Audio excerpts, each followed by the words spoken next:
Zappone.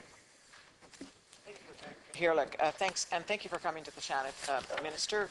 My hope is that the fruits of our exchange will assist your preparations for your homelessness summit tomorrow that you've convened, and also obviously work subsequent to that. An immense ethical imperative, I think, has risen in the wake of Jonathan Corey's death, and I think it obliges all those with homes to be involved in supporting a solution for those who have no homes, and perhaps that's the best way to offer our sympathy.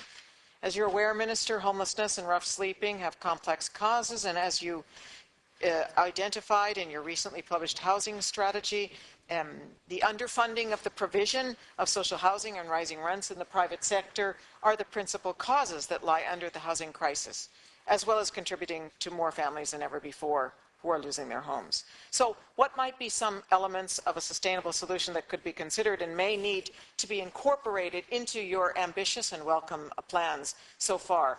First of all, the outcome of the summit itself. Will you have something like a 5-point or 10-point plan to solve the problem of a sufficient, consistent supply of emergency accommodation?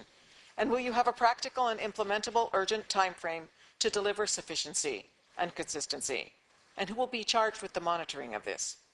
Secondly, legislative changes, and other senators have mentioned these, and all referring to, of course, the intense debate, we're hearing some of it tonight, that's going on and whether rents should be controlled in order to curb unsustainable increases and to increase stability and certainty, especially as Senator Aiden spoke about that, with regard to individuals and families having a home. Whereas it may not be wise to cap rents absolutely, are you and your government pursuing any kind of legislative change to provide a graded kind of control to rents, or any kind of legislative change to provide longer notice periods or to extend the security of tenure provisions in the Residential Tenancy Act? Another gap, though, in our legislation, Minister, and one perhaps maybe not commented on as much, that may require change is the fact that there is no legal obligation on behalf of local authorities to provide shelter.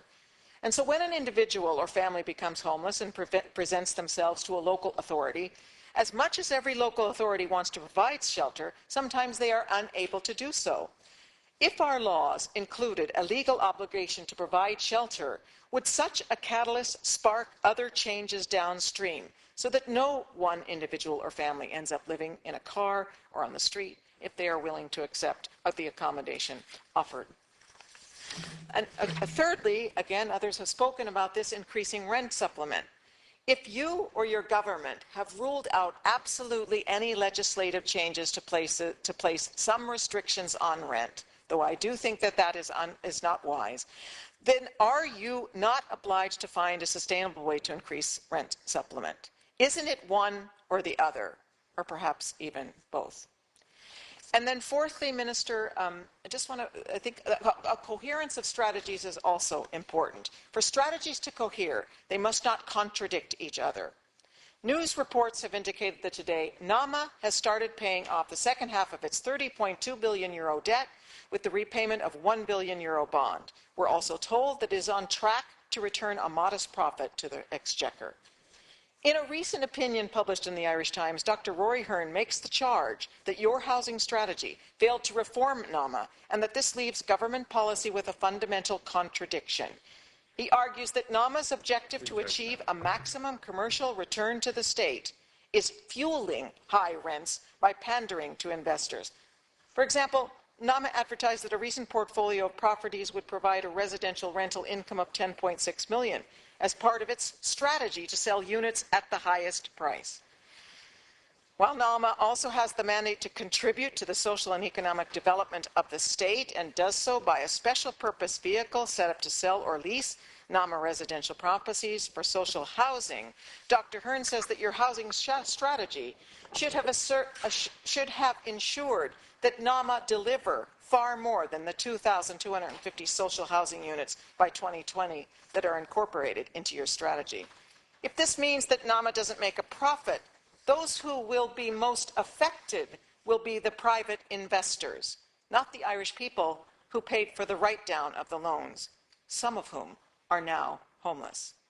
So to conclude, Minister, I think obviously we're all in agreement that emergency accommodation is required, but the underlying social problems and solutions lie much deeper.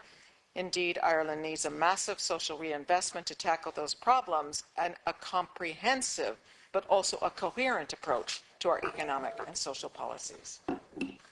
Thank you, Senator Zappone. I now call Senator